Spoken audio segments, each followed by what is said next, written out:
The agents found their way up into the building. Once we became aware of it, it was there.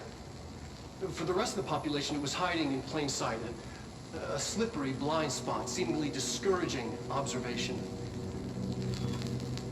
It's a place of power, an ongoing AWE of its own, seemingly adhering to its physical outer constraints and yet constantly breaking the known boundaries of reality. It's unstable, shifting.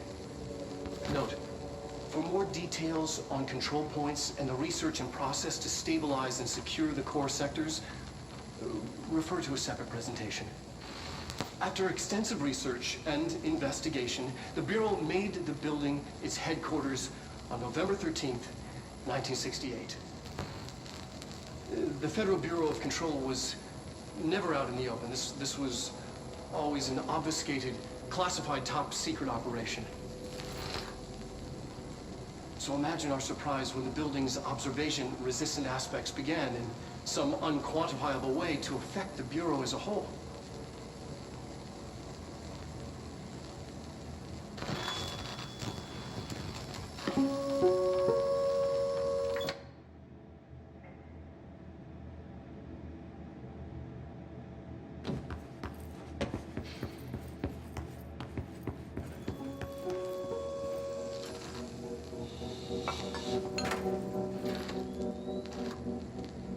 August 4th, 1964.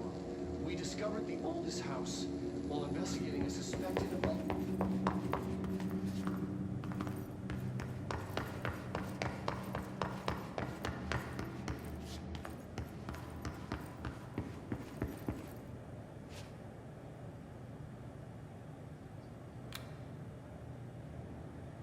P6 is what the Bureau calls Dylan. His cell's been breached. Has the Hiss found him? Are you there with him? Can you protect him?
time since Dylan and I knew each other. I've wondered about him. What kind of man he'd grow up to be. Were things as hard for him as they were for me? Maybe in here, they were even harder.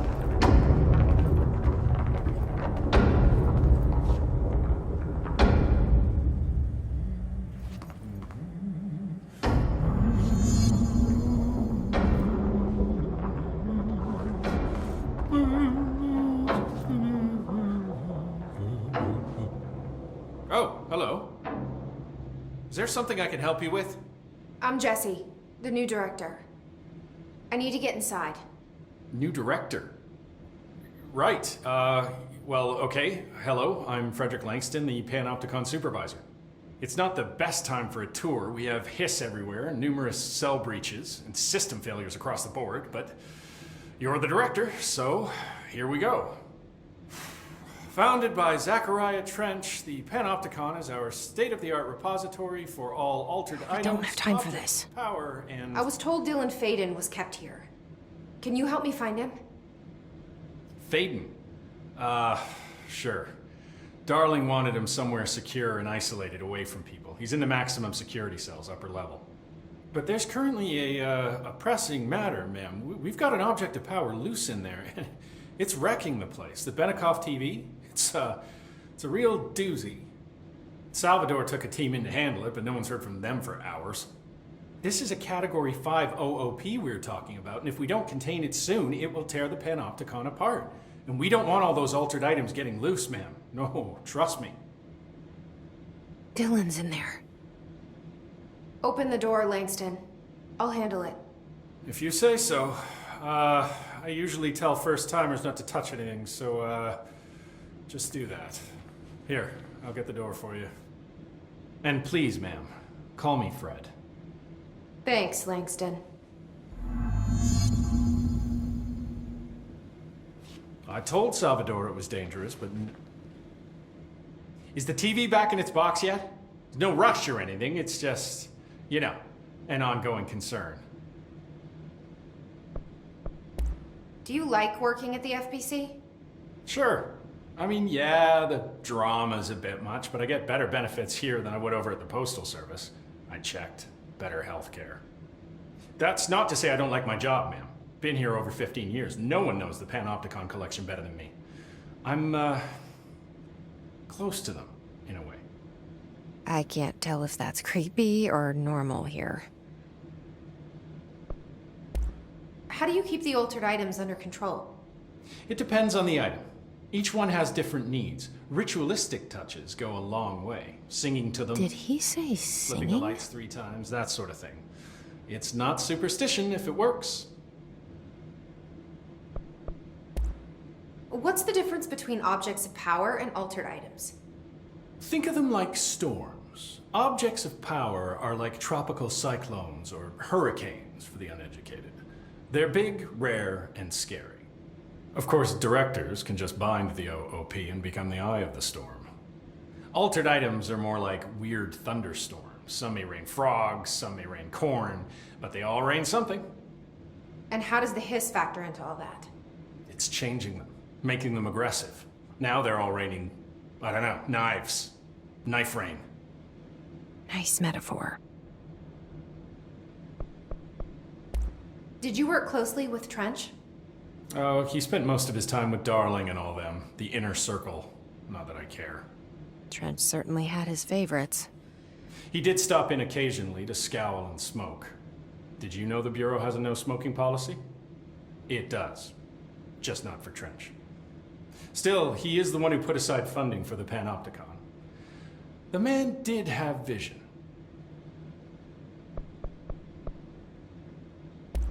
How did you get this job? Started as a junior agent because my uncle knew a guy. From there I got put on a desk until an accident left the containment sector severely understaffed. At which point I got bumped up to management. Put in a steady 8 hours a day for another 10 years and voila, supervisor. I just picked up a gun. Or a gun picked me.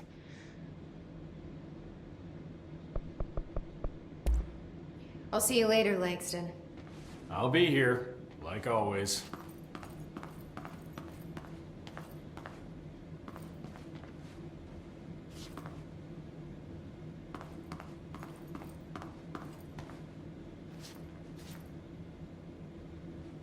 Numerous cell breaches on every level.